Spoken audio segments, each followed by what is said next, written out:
고대 이집트나 로마에서 두통이나 관절염 같은 통증을 어떻게 다스렸을지 혹시 상상해 보셨어요? 글쎄요. 뭐 변변한 약도 없었을 텐데요. 그렇죠.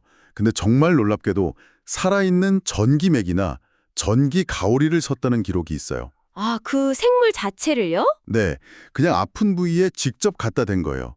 살아있는 생물의 전기를 그대로 치료에 쓴 거죠. 와, 그게 인류가 전기 자극을 치료에 쓴 거의 뭐 최초의 순간이라고 할 수 있겠네요. 바로 그럽니다. 이 원초적인 아이디어에서 출발한 전기 치료가 오늘날에는 얼마나 우리 삶 가까이 와 있는지, 또 어떤 모습으로 진화했는지 한번 깊이 들어가 보려고 합니다. 네, 보내주신 자료들을 보니까 정말 그야말로 전기매기에서 최신 스마트 웨어러블 기기까지 이어지는 거대한 여정이더라고요. 그 핵심을 같이 짚어보시죠. 좋습니다. 그럼 본격적으로 한번 파헤쳐 보죠. 우리가 흔히 물리치료실에서 경험하는 전기 치료가 그냥 전기를 찌릿하게 흘려보내는 것 그 이상일 거라는 건 짐작이 가는데요. 네, 맞아요. 그게 정말 중요한 포인트예요. 자료에서 말하는 전기 치료의 정확한 정의부터 좀 명확히 해야 할 것 같아요. 자료에 따르면 전기 치료는 전기 에너지를 우리 몸에 적용해서 신경이나 근육, 심지어 세포 수준에서 의도된 생리적 반응을 유도하는 모든 물리치료 방법을 말해요. 아, 의도된 반응이요? 네, 여기서 핵심은 바로 그 의도된 반응을 이끌어낸다는 점이에요. 그냥 막연히 자극하는 게 아니라는 거죠. 그렇군요. 그럼 구체적으로 어떤 목적들을 달성하기 위한 건가요? 자료에 나온 5가지 핵심 목표를 기억하시면 전체 그림을 이해하기 좋을 거예요. 첫째는 가장 대표적인 역시 통증 완화겠죠. 맞습니다. 통증 완화.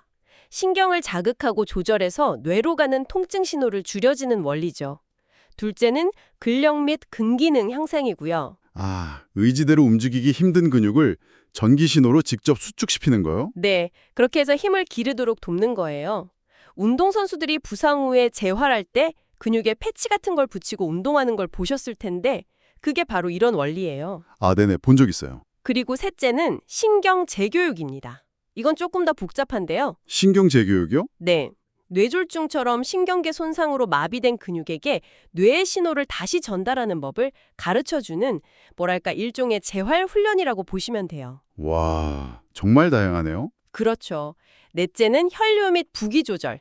전기 자극으로 혈액순환을 촉진해서 부기를 빼주는 거고요. 마지막 다섯째는 조직 치유 보조예요. 상처 부위의 회복 속도를 높여주기도 하죠. 통증 조절부터 근육 강화, 신경 재훈련, 심지어 상처 회복까지 정말 생각보다 훨씬 다양한 목적으로 쓰이네요. 네, 맞습니다. 아까 말씀하신 그 원시적인 전기매기에서 출발해서 이 기술이 대체 어떤 전환점을 거쳐 지금의 모습이 됐는지 그 역사가 궁금해져요. 그 역사를 추적해보면 이 기술의 본줄이 더 잘 보여요. 보내주신 자료를 바탕으로 4단계로 나눠볼 수 있는데요. 네. 1단계는 18세기 이전, 바로 자연전기의 시대예요. 아까 그 전기매기, 전기가오리 같은 것들이요? 네, 맞아요. 자연에 존재하는 전기를 그대로 활용하던 시기죠. 과학이라기보다는 거의 민간요법에 가까웠어요. 그러다가 18세기에 엄청난 발견이 일어나죠. 2반계, 과학적 기틀이 마련되는 시기. 맞습니다. 갈바니와 볼타라는 두 인물이 등장하는데 저는 그 갈바니의 개구리 뒷다리 실험 이야기가 정말 충격적이었어요. 잠깐만요. 그럼 그 전까지 사람들은 신경과 근육이 그냥 일종의 기계적인 밧줄 같은 거라고 생각했던 건가요? 거의 그랬다고 볼 수 있어요. 그런데 갈바니가 죽은 개구리 다리에 금속을 대니까 움찔거리는 걸 본 거죠. 아, 그걸 보고 신경과 근육이 외부의 힘이 아니라 자체적인 전기적 성질로 움직인다는 생체 전기 개념을 처음 발견한 거예요. 우리 몸이 일종의 정교한 전기회로라는 걸 처음 알아챈 거네요? 그렇죠. 그야말로 패러다임의 전환이었어요. 몸을 바라보는 관점 자체가 완전히 뒤바뀌는 순간이었죠. 그리고 볼타가 여기서 또 영감을 받고요. 네, 볼타가 세계 최초의 화학 전지, 즉 볼타 전지를 발명해요. 덕분에 인류는 불안정한 정전기가 아니라 안정적이고 지속적인 직류, DC를 원할 때마다 공급할 수 있게 됐죠. 비로소 현대적인 치료 장비 개발의 문이 열린 셈이군요. 맞습니다. 이제 안정적으로 전기를 쓸 수 있게 됐으니까 이걸 어떻게 잘 쓸 것인가에 대한 고민이 시작된 거죠. 그게 3단계로 이어지는 거고요. 네, 3단계 19세기에는 임상 적용이 체계화되기 시작해요. 이때 패러데이가 전자기 유도 원리를 발견하면서 유도전류라는 새로운 방식의 자극이 도입되기도 했지만 정말 중요한 변화는 따로 있었어요. 그게 뭔가요? 바로 치료 용량, 영어로는 도시즈라는 개념의 등장이었죠. 치료 용량이요? 약처럼 전기도 용량을 조절한다는 뜻인가요? 바로 그거예요. 이게 정말 엄청난 전환점인데요. 전기를 단순히 켜고 끄는 스위치 개념에서 벗어나 마치 약처럼 정밀하게 처방할 수 있는 대상으로 보기 시작한 거예요. 와, 전기가 힘이 아니라 언어가 된 거죠. 전기가 언어가 되었다. 네, 우리 몸의 특정 신경이나 근육만 알아들을 수 있는 주파수, 강도, 파형이라는 언어로요. 이때부터 전기치료는 주술의 영역에서 과학의 영역으로 완전히 넘어오게 됩니다. 와, 그 표현이 확 와닿네요. 드디어 이제 현대적인 모습으로 접어드는군요. 마지막 4단계는 어떤가요? 4단계는 20세기 이후 전기치료가 재활의학의 표준으로 자리 잡는 시기예요. 특히 세계대전을 거치면서 재활의학이 비약적으로 발전했고 전기치료는 없어서는 안 될 필수 도구가 됐죠. 여기서부터는 기술이 목적에 따라 아주 세분화되고 표준화되었겠네요. 정확합니다. 바로 그 점이 가장 큰 특징이에요. 잠시만요. 자료에 나오는 TNMES, FES 이름이 다 비슷하면서도 다르네요.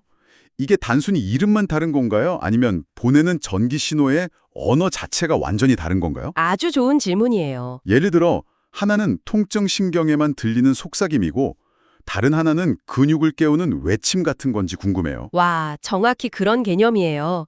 예를 들어 TNES, 텐스는 경피 신경 전기 자극의 약자인데요. 네, 피부를 통해 신경에 아주 부드러운 신호를 보내서 통증이라는 소음을 덮어버리는 말씀하신 속삭임에 가까워요. 주로 통증 조절에 특화되어 있죠. 그렇군요. 그럼 NMES, MS는요? MS, 즉 신경근 전기 자극은 근육을 직접적으로 수축시키는 게 목적이기 때문에 훨씬 강하고 분명한 신호를 보내는 외침에 가깝다고 할 수 있어요. 아, 근육이 약해지는 걸 막는 게 주목적이고요. 맞습니다.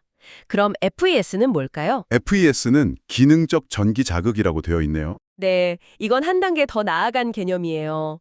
마비된 근육을 단순히 수축시키는 걸 넘어 걷거나 물건을 잡는 것 같은 실제 기능적인 동작을 수행할 수 있도록 아, 정확한 타이밍에 맞춰서 자극을 주는 거군요. 바로 그거죠.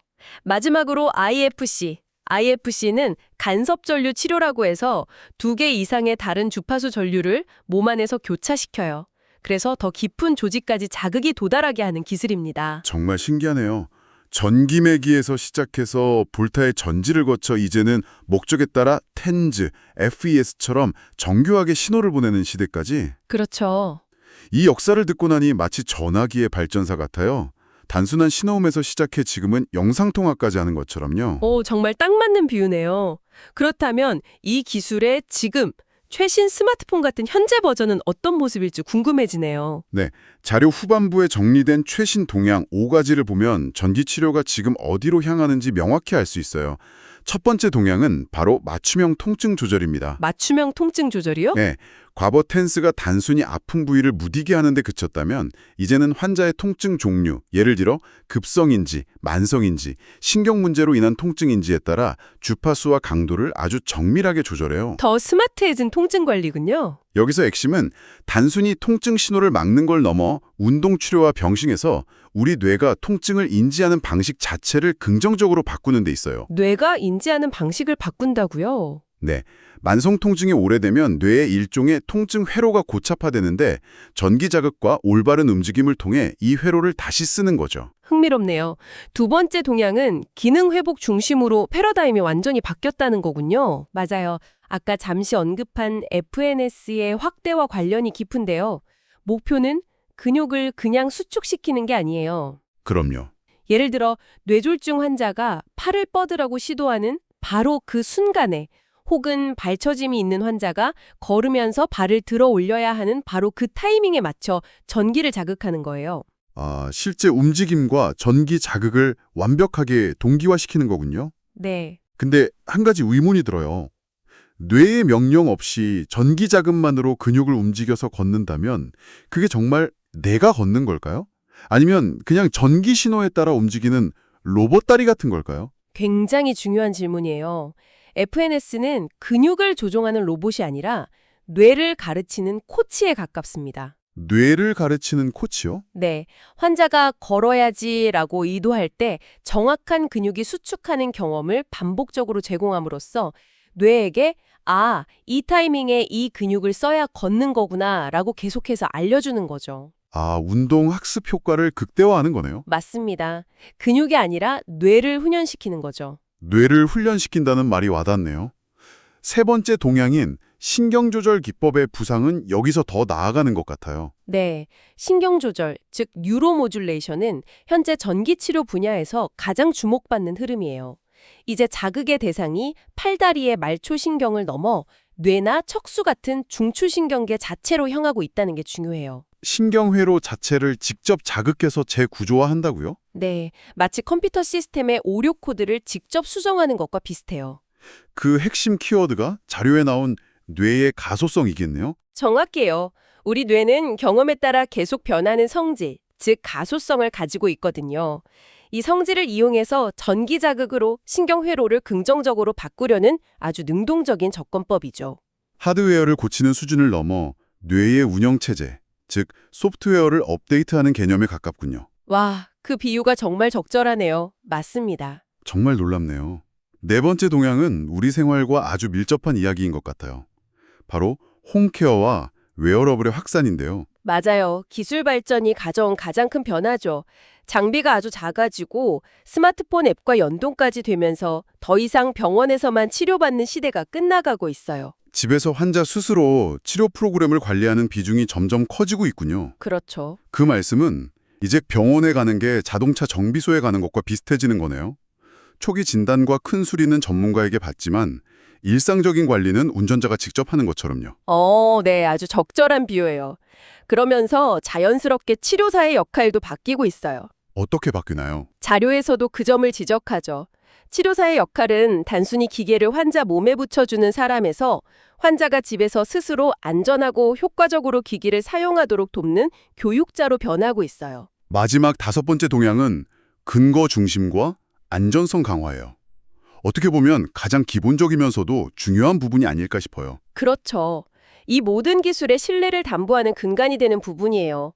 예전처럼 이 치료가 효과가 좋더라라는 막연한 말을 넘어 데이터에 기반한 치료가 되는 거군요. 네, 어떤 질환에는 어떤 주파수와 강도로 얼마나 오래 적용해야 가장 효과적인지에 대한 명확한 과학적 근거를 중시하는 흐름이 강해졌어요. 이게 바로 과거의 전기뱀장어 요법과 현대의학을 구분짓는 기준이 되는 거고요. 맞습니다. 그리고 동시에 안전관리가 그 어느 때보다 중요해졌어요. 예를 들어 심장박동 조율기를 삽입한 환자, 임신부, 악성 종양이 있는 부위 등에는 절대 사용하면 안 되는데 이런 금기증을 아주 엄격하게 스크리닝하는 것이 치료의 첫 단계가 되었죠. 기술이 발전하고 강력해질수록 안전의 중요성은 더 커지는 거군요. 네, 그렇습니다. 오늘 이야기를 정리해보면 고대의 전기매기에서 시작된 원시적인 아이디어가 갈바니, 볼터 같은 과학자들에 거치면서 과학의 옷을 입었고요. 네. 단순히 켜고 끄는 수준을 넘어 우리 몸과 대화하는 언어가 되었고 이제는 뇌의 학습 능력까지 돕는 정밀한 스마트 웨어러블 기기로 진화한 셈이네요. 맞아요. 보내주신 자료들이 보여주는 핵심적인 흐름은 바로 그거예요. 단순한 외부 자극에서 시작해 이제는 우리 신경계와 실시간으로 상호작용하면서 기능 회복과 통증 조절의 패러다임 자체를 바꾸는 매우 정밀한 도구가 된 거죠. 오늘 정말 흥미로운 여정이었습니다. 마지막으로 이런 질문을 던져보고 싶어요. 전기 자극이 단순히 근육을 움직이고 통증을 줄이는 것을 넘어 뇌의 운동 학습과 가소성을 직접적으로 돕는 단계에 이르렀다고 하셨잖아요. 네, 그랬죠. 그렇다면 앞으로 이 기술이 단순히 치료의 영역을 넘어 건강한 사람들의 운동 능력이나 학습 능력을 향상시키는 데에도 사용될 수 있을까요? 우리 몸과 기계의 경계가 과연 어디까지 허물어질 수 있을지 한 번쯤 생각해보게 되는 지점입니다.